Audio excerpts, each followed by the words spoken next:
Olá, hoje eu vim aqui bater um papo com vocês, né? Nós vamos falar um pouquinho sobre o mês de junho, que nós fazemos alusão à violência contra a pessoa idosa. É um assunto bem sério, né? Que merece um destaque, porque, ao contrário do que nós imaginamos, muitos idosos são violentados dentro da sua própria residência.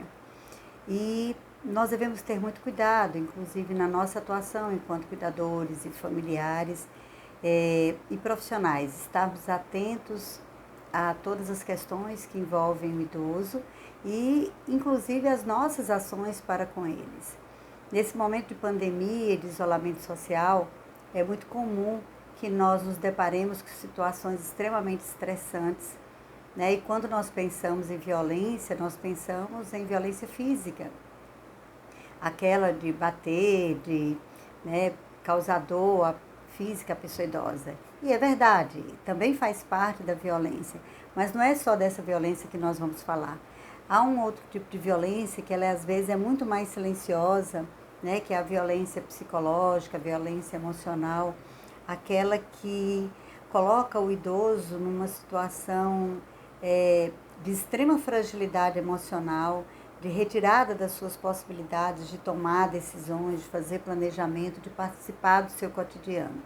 Uma das grandes dificuldades que as famílias têm tido, inclusive para levar adiante as nossas atividades aqui nesse canal, né? Nós temos mostrado atividades físicas, sugestões de atividades cognitivas, falado um pouquinho sobre algumas dicas, mas muitos familiares e cuidadores estão tendo dificuldade em levar adiante essas atividades com os idosos, por falta de motivação, ou porque não conseguem fazer com que eles fiquem estimulados o suficiente no momento em que há um rebaixamento realmente, digamos assim, dessa vontade.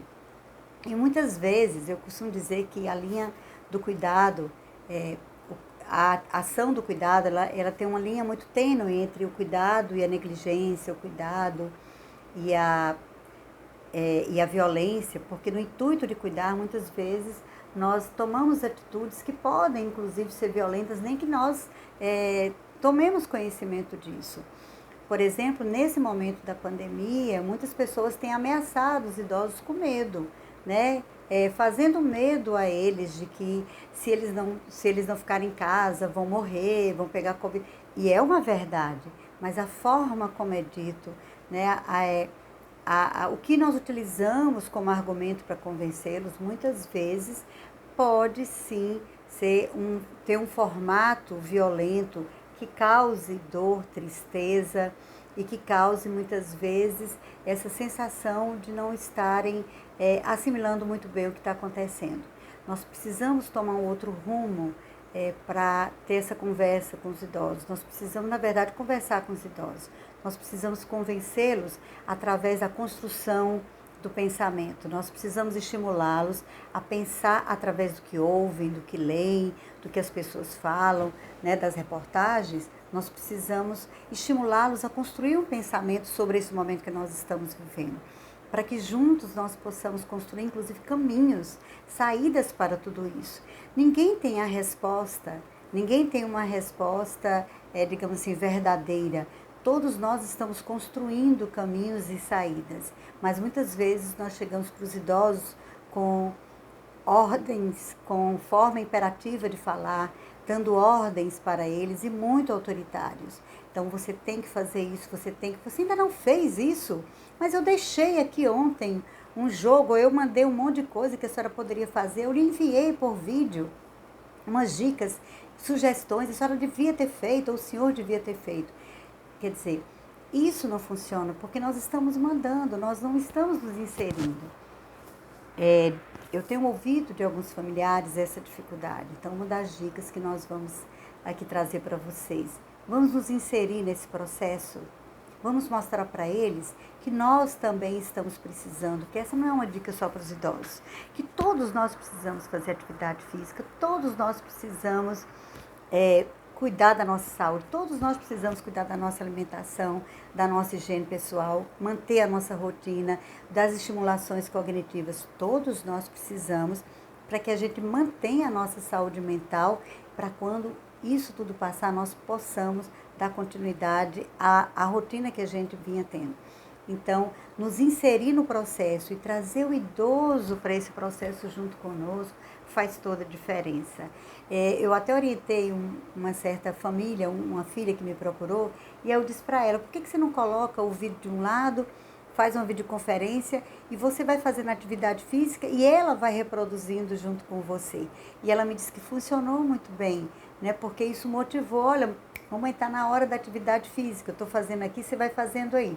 Por mais que a gente tenha orientação, tenha os vídeos explicativos, mas a gente precisa daquela pessoa que a gente se identifica, do afeto envolvido. E nós precisamos nos inserir nesse mundo, né, do idoso, né, e nos inserir nessas atividades que nós dissemos que é só para eles, mas na verdade não são. Inclusive as atividades aqui colocadas, né, a gente está sempre dando dicas que podem e devem ser, quando possível, realizadas com as pessoas do lado, com a família do lado.